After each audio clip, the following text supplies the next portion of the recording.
إن الحمد لله الصلاة والسلام على الأشرف الأنبياء والمرسلين نبينا محمد صلى الله عليه وسلم وعلى آله وأصحابه أجمعين رب اشرح لي صدري ويسر لي أمري واحلل عقدة من لساني يفقهوا قولي۔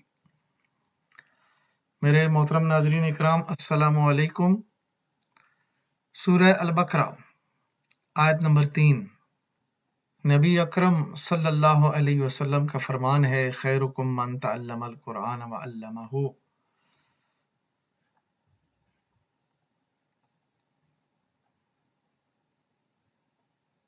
اعوذ باللہ من الشیطان الرجیم، بسم اللہ الرحمن الرحیم۔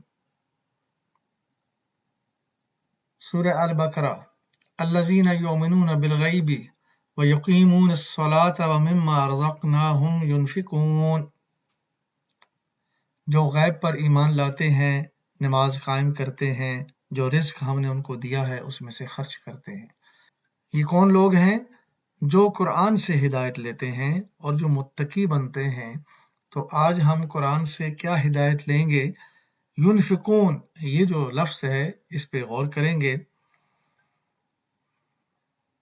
ینفقون مادہ اس کا نون فا قاف، باب ہے مزید فی کا، افعال اسلم انفقا، اس وزن پہ ہے۔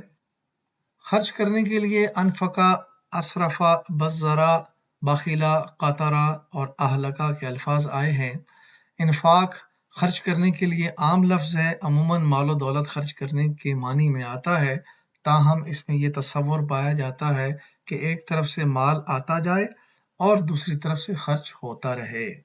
نفقہ کا مادہ بھی نون فا قاف ہے، مگر یہ ثلاثی مجرد ہے، باب داربا ہے، تو اس کا مطلب ہے نفقہ اس سرنگ کو کہتے ہیں جس کے دونوں راستے کھلے ہوں۔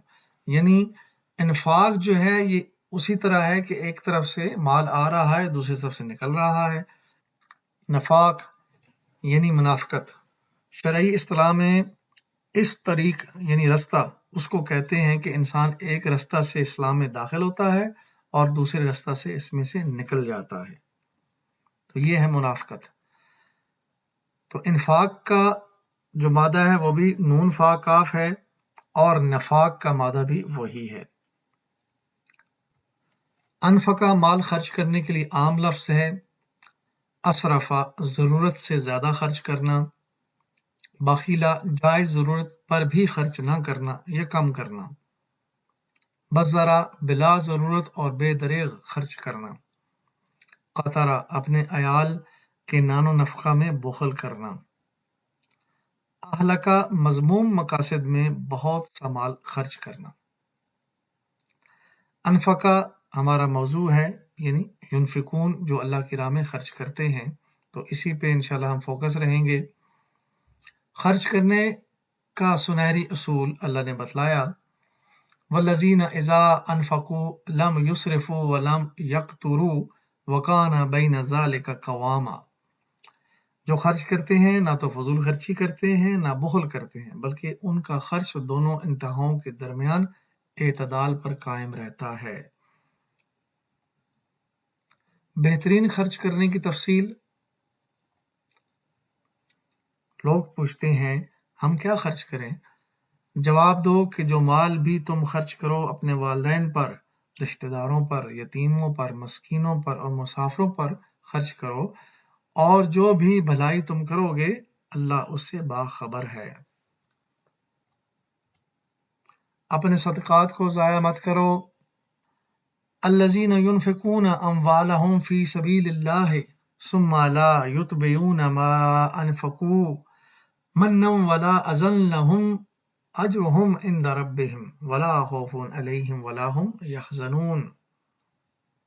جو لوگ اپنے مال اللہ کی راہ میں خرچ کرتے ہیں اور خرچ کر کے پھر احسان نہیں جتاتے، نہ دکھ دیتے ہیں، ان کے اجر ان کے رب کے پاس ہیں اور ان کے لیے کسی رنج و خوف کا موقع نہیں۔ ایک میٹھا بول اور کسی ناگوار بات پر ذرا سی چشم پوشی اس خیرات سے بہتر ہے جس کے پیچھے دکھ ہو۔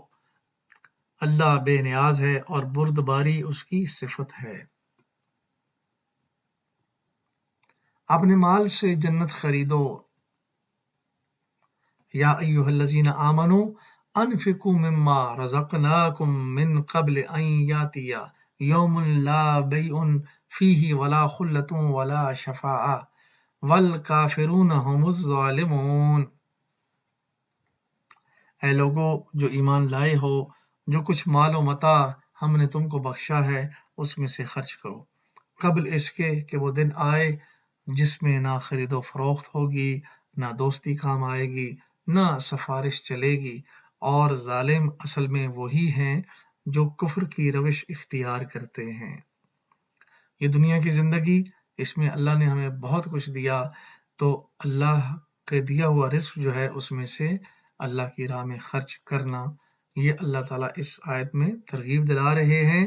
اور خرچ کرو، پھر موت آ جائے گی اور موت کے بعد پھر حساب ہوگا، اور وہاں پہ کوئی کسی کے کچھ کام نہ آ سکے گا، صرف وہی کام آئے گا جو ہم نے اس دنیا میں خیر اعمال کیے ہوں گے، اور اللہ کی راہ کے لیے جو کچھ ہم نے کیا ہوگا وہی ہمارے لیے فائدہ مند ہوگا.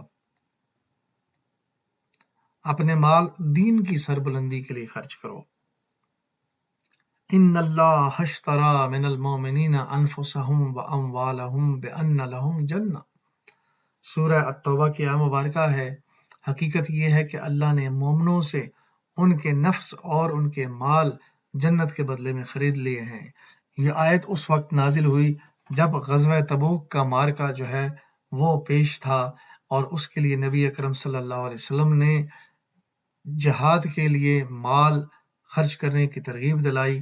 اور اس موقع پر یہ آیت مبارکہ نازل ہوئی کہ اللہ کے دین کی سربلندی کے لیے مال دو، کیونکہ اللہ کی راہ میں جہاد کرنا ہے اور بہت دور جانا ہے، اور وہاں پہ ایک بہت بڑی فوج ہے اس کے ساتھ لڑنا ہے. تو اس موقع پر یہ آیت مبارکہ نازل ہوئی، اور یہاں اللہ نے فرمایا کہ جنت خریدنے کے لیے اپنے جان اور مال اللہ کی راہ میں لگا دو تو جنت تب ملے گی. اپنے مال دین کو سربلند کرنے کے لیے خرچ کرو.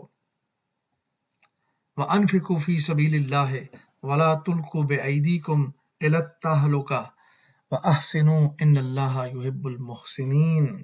اللہ کی راہ میں خرچ کرو اور اپنے آپ کو ہلاکت میں مت ڈالو، احسان کا طریقہ اختیار کرو کہ اللہ محسنوں کو پسند کرتا ہے.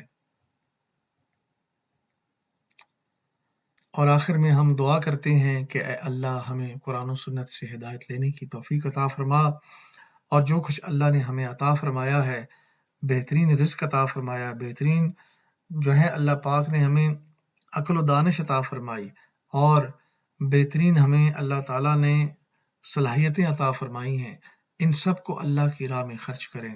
اور اللہ کے دین کی سربلندی کے لیے خرچ کرنا ہی اصل میں اللہ کی راہ میں خرچ ہے.